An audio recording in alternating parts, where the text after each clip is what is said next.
Before the Revolutionary War, education in colonial America was scant and informal, focused mainly on practical skills for daily life, like farming and blacksmithing. Any formal schooling, especially in puritanical New England, centered on religion, with the aim of teaching children to read the Bible and understand religious principles.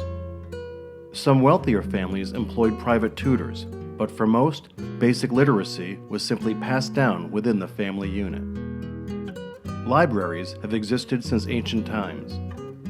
From the Latin word liber, which referred to the inner bark of trees that was used as writing surfaces, later came to also mean book. Libraries began essentially as archives. Clay tablets were stored in Mesopotamian temples as far back as 3000 BC. As writing developed, Greeks and Romans amassed personal libraries. Monasteries since the first millennium housed libraries to preserve texts, but it wasn't until the invention of the printing press in the 15th century, which made books accessible and affordable, that libraries began to evolve into what they are today. Free parochial libraries existed during the colonial era. The first opened in 1711. But the first library to feature a collection of books on a variety of subjects was established in 1731 by a group of intellectuals in Philadelphia who met occasionally to discuss ideas, morals, and issues of the day. Led by Benjamin Franklin, the members paid subscriptions to continuously purchase books and have access to the entire collection. It wasn't until after the Revolutionary War that organized places for learning truly began to take shape. In 1778, the town of Exeter, Massachusetts officially changed its name to Franklin in honor of Boston-born Benjamin. The town hoped Franklin would donate a bell to their church steeple. Instead, he donated 116 books that the town happily used to open the first free public library in the United States. As the country grew more populous and wealthy, there became a growing desire to share ideas and push for education. In 1826, the first Lyceum, a dedicated place for community-based lectures, debates, and performances, opened in Millbury, Massachusetts. Named after the gymnasium where Aristotle lectured the youth of Greece, lyceums were the earliest form of adult education in the Northeast. They brought together people who were ravenous to learn and enrich themselves culturally. Within 10 years, more than 3,000 lyceums were erected across the country. Lyceums became professionalized institutions that paid and hosted outside lecturers such as Susan B. Anthony, Edgar Allan Poe, Mark Twain, and Daniel Webster. America's most famous thought leaders toured lyceum circuits nationwide. One of these early institutions was the Gloucester Lyceum. Formed in 1830 as a subscription library, the Gloucester Lyceum debuted a forum for new ideas and promoted culture to the growing middle class. Initially held in various venues, the Gloucester Lyceum hosted lectures by local leaders, authors, statesmen, and orators, many of whom were transcendentalists. Transcendentalism was a 19th century philosophical and literary movement born in New England that emphasized self-reliance and the inherent goodness of people and nature. It brought notable figures to Cape Ann, such as Ralph Waldo Emerson and Henry David Thoreau. The most dominant topic in those early years revolved around the importance of public education. At the time, there was very little organized schooling, especially for children. Americans had just fought fiercely for their independence, and it was widely believed that an educated public was the shrewdest step to sustain the young nation. Burgeoning municipalities were just starting to formulate school systems. Lyceums waned during the Civil War, but contributed to the broadening of early school curricula and the development of local libraries. Private philanthropists provided seed money and donated collections of books, art, and archives to start libraries.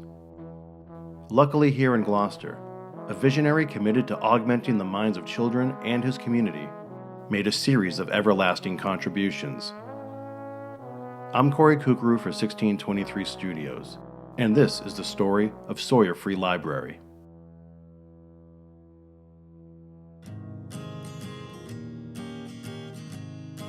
Samuel Elwell Sawyer was born on November 25, 1815, at the family homestead Brookbank in Freshwater Cove, just south of Stagefort Park. A fifth-generation Sawyer, Sam had an enterprising mind. His business career began as a clerk in a dry goods store on Main Street. He moved to Boston and tried other business ventures with little or no success. But soon after entering the booming mercantile trade, Sawyer gained prominence as a partner in a successful shipping and commerce firm. As a merchant, he built impressive wealth, traveled extensively, and made valuable international connections. Sawyer and his wife Abby split time between Boston and Brookbank and became leading philanthropists in Gloucester. In 1850, Sawyer donated $100 to the Gloucester Lyceum to establish a circulating library, or subscription library, at the corner of Spring and Duncan Street. The hope was that residents would increase the contribution to $1,000. They couldn't, so Sawyer made up the difference. Citizens rented books for a $1 annual subscription fee. In a few short years, more than 1,400 books were amassed. The circulating library opened in 1854. During this time, 3 other significant things occurred. Gloucester became a leading fishing port. Immigrants from the Azores, Sicily, and Scandinavia arrived in larger numbers, many without formal education, and the city took over school management. At Sawyer's insistence, the library board waived the $1 fee. Instantly, the circulating library catered to locals who couldn't afford to buy books and made the library a very popular place for Gloucester's 8,000 citizens. In short, the library democratized knowledge. The Lyceum and library existed at many different locations. At a time when buildings were made of more flammable materials and fire prevention was largely inadequate, Gloucester suffered several sweeping fires that forced downtown to rebuild. A huge fire in 1864 flattened over 100 buildings. 90% of the books and every record at the Lyceum except one volume were lost.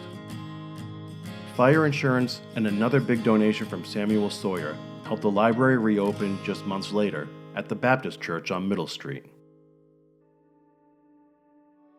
The Lyceum sponsored lectures from some of the most important figures of the day. After President Lincoln was killed, social reformer Frederick Douglass visited and gave a rousing 2-hour speech entitled "The Assassination and Its Lessons." The Lyceum moved to the new town hall in 1867, until that too burned 2 years later. Once again, Samuel Sawyer was there. He gave $10,000, the equivalent to $250,000 today, for the library to become fully organized and devoted to the circulation of books. The board voted to make the library free to everyone. Sawyer Free Library became the official name, after its largest benefactor. The Gloucester Lyceum and Sawyer Free Library was incorporated in 1872 for the establishment and maintenance of a library forever free to the inhabitants of the town, for the delivery of lectures, for the collection and preservation of natural history and works of art, and for the promotion of intellectual culture in general. But Sawyer's vision for the library as a community hub was still incomplete. He wanted Sawyer Free to have a spacious, permanent home. While on business in Europe, Sawyer made a bid on a certain property, but the physical difference and time between negotiations made the deal impossible to finalize. In the meantime, founding members of the Lyceum created a club at the Middle Street home of Dr. Herman Davidson that was dedicated to lectures surrounding arts and sciences. The Cape Ann Scientific and Literary Association was established in 1875, the genesis of today's Cape Ann Museum. Upon his return, Sawyer found a permanent dwelling at the corner of Dale Avenue and Middle Street. Originally built in 1764 by merchant and state representative Thomas Saunders, Sawyer bought and donated the Saunders House to accommodate the library's expanding collections. At the dedication ceremony on July 1, 1884, Sawyer said, "It has always been a prominent motive or object of my life to do something to promote the best interests of the young, for in them lie the germ, the roots, and fibers of civilization. Books are the food of the mind. From the earliest years of childhood, books are sought to feed the intellect, and so from school to college. Later on, they are a course of recreation to the idler, the tools of the student, the scholar, and the man of letters. A generous and proactive public spirit defined Samuel Sawyer's life. When he passed away in 1889 at the age of 74, Sawyer bequeathed 150 paintings and over $120,000, nearly $4.5 million today, one last great contribution that would sustain Sawyer Free for decades.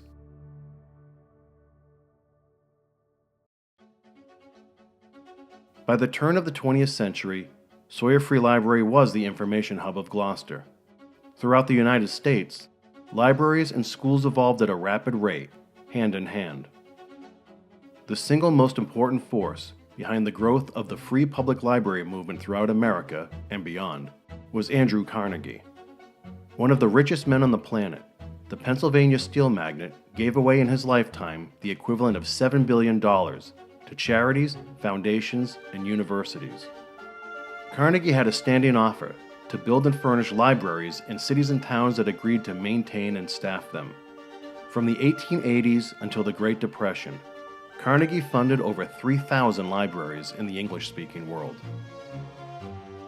Libraries were now providing classrooms for growing school districts, spaces for public meetings, and stations for humanitarian organizations such as the Red Cross. They began stacking books, meaning patrons could browse by categories of interest. Before libraries had shelves and bookcases, they worked more like takeout counters, where patrons requested certain books or asked for recommendations. Historically, in some places, library books were actually chained to shelves or tables with the spines hidden away to prevent stealing. Sawyer Free Library began stacking books on open shelves in 1913 with the addition of a new wing. 2 years later, they added a children's library.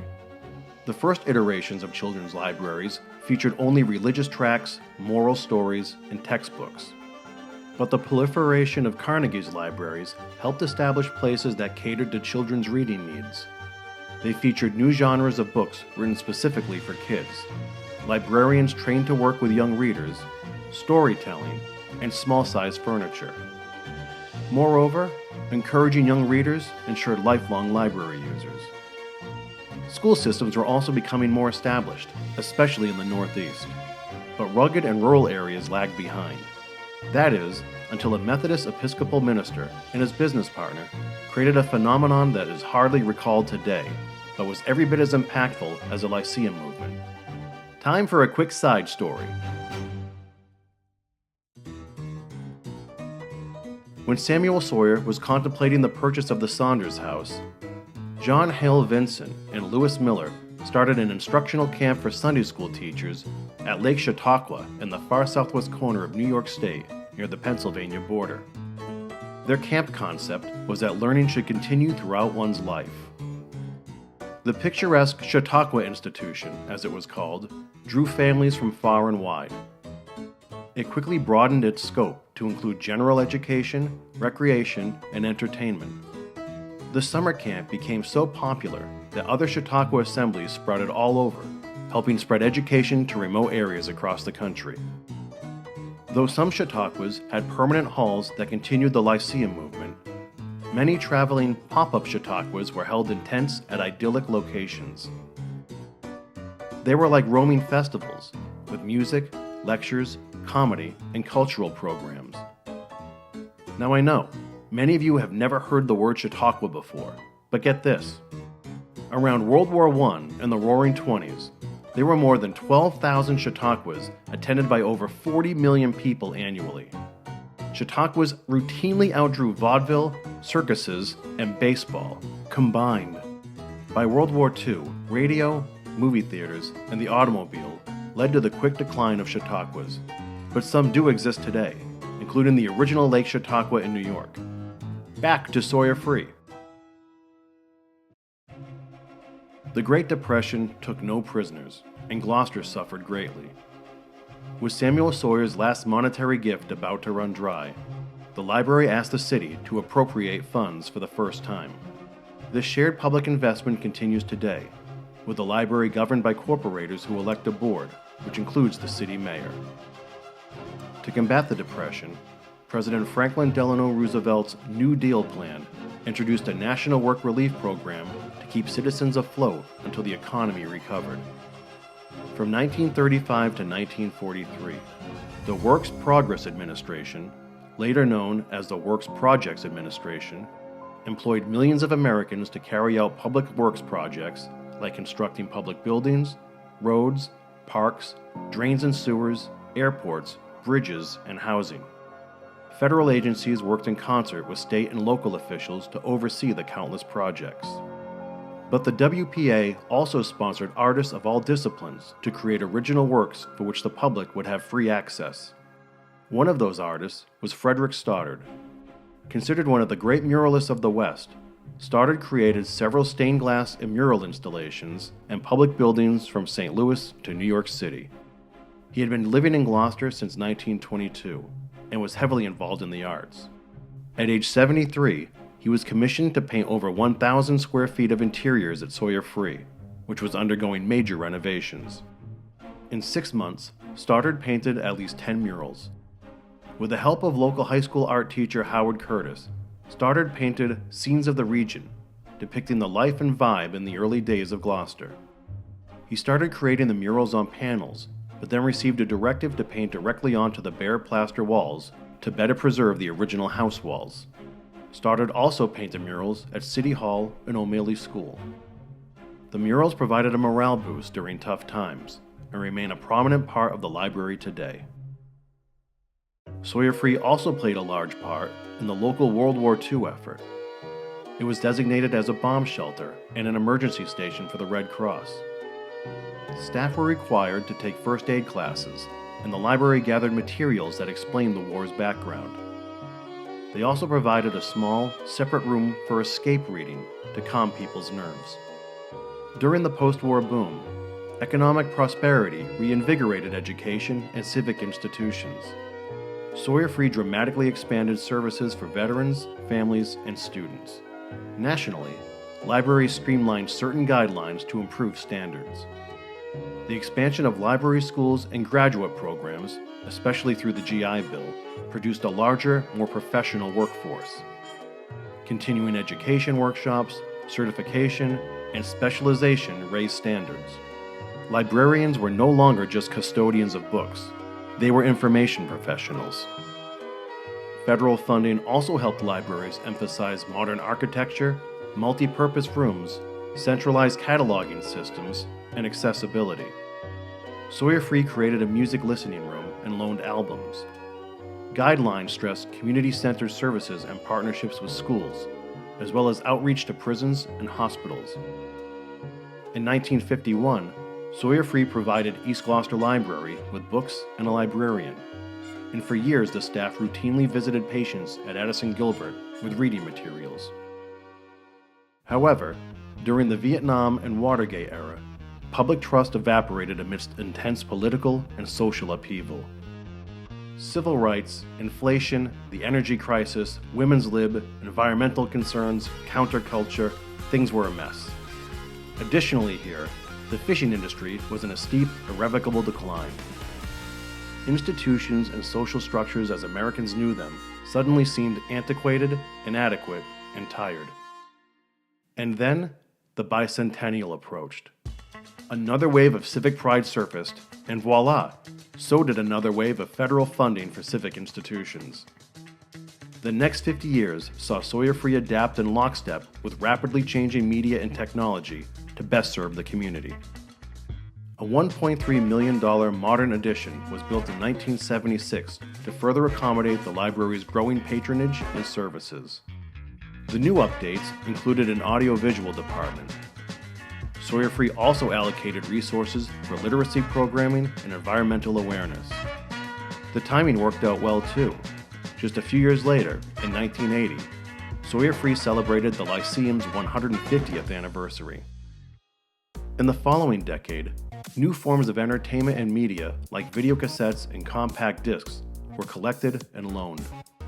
Like many libraries, Sawyer Free embraced a regional network to offer wider access to information and resources. Noble, the North of Boston Library Exchange, allowed member libraries to collaborate on research projects as well as share online databases and millions of books. When the entire planet joined the World Wide Web, Sawyer Free offered access to public internet stations. What's interesting about the library at the dawn of the digital era is that it also marked a return to its roots through the resurgence of face-to-face Lyceum events, lectures, forums, political debates, municipal meetings. And for those who couldn't get to the library came to you, with a bookmobile donated by Cape Ann Savings Bank. Staff brought books to neighborhoods, schools, seniors, and people with transportation barriers. Yet, an economic downturn led to steep budget cuts. It was no secret that the library was once again in need of serious upgrades. They would have to wait. The bookmobile, which went idle for several years due to a lack of funds, was sold in 2008 to a regional library system in western Massachusetts. In the first part of the 21st century, with the advent of smartphones and social media, Sawyer Free quickly addressed the digital divide. It offered online literacy programs as well as Wi-Fi and tech access for students, job seekers, and remote workers. Adapting again to Gloucester's ever-changing demographics, the library doubled down on English as a second language initiatives. That included language conversation groups, citizenship classes, and tutoring. Then in 2017, long-awaited wishes for a full modernization of the library were answered when Sawyer Free was awarded a $9 million state grant for construction. An historic fundraising campaign followed, with widespread community input on the final design. Throughout it all, Sawyer Free faced a very difficult task: reimagining the civic role of the library in the age of misinformation, polarizing algorithms, and artificial intelligence. The answer? Focus on accessibility, technology labs, meeting spaces, and civic programming. The groundbreaking was in late 2023. Over the next 2 years, the older buildings were fully renovated and modernized. A 14,000 square foot wing was added, effectively doubling the library's footprint. All were constructed with advanced green features, from energy efficiency to optimal indoor air quality. Natural light fills the rooms. Frederick Stoddard's classic murals remain highlighted after a meticulous restoration by local conservator Lisa Mellon. As has been the case for nearly 200 years, the Gloucester Lyceum and Sawyer Free Library is our communications hub. You cannot underscore Samuel Sawyer's lasting gifts to Gloucester. He stands as the city's greatest benefactor, from the clock and bell atop City Hall, to hospital beds at Addison Gilbert dedicated in his wife's name. Sawyer's generosity touched every corner of the community. He supported the Gloucester Female Charitable Association, enabling women who for more than a century met weekly to provide aid for those in need. He established funds to bring music programs into the city's schools, and created the Sawyer Medal, awarded annually to the top students at Gloucester High School, a profound encouragement at a time when many young people left school early. Perhaps you'll reflect for a moment on Samuel Sawyer the next time you visit the library, or if you happen upon the 600 acres of conserved woodlands and wetlands near his home at Brookbank that he purchased and passed on for all to enjoy, Ravenswood Park. Samuel Sawyer gave Gloucester more than gifts. He gave it knowledge, opportunity, and a legacy of learning that will continue for generations to come.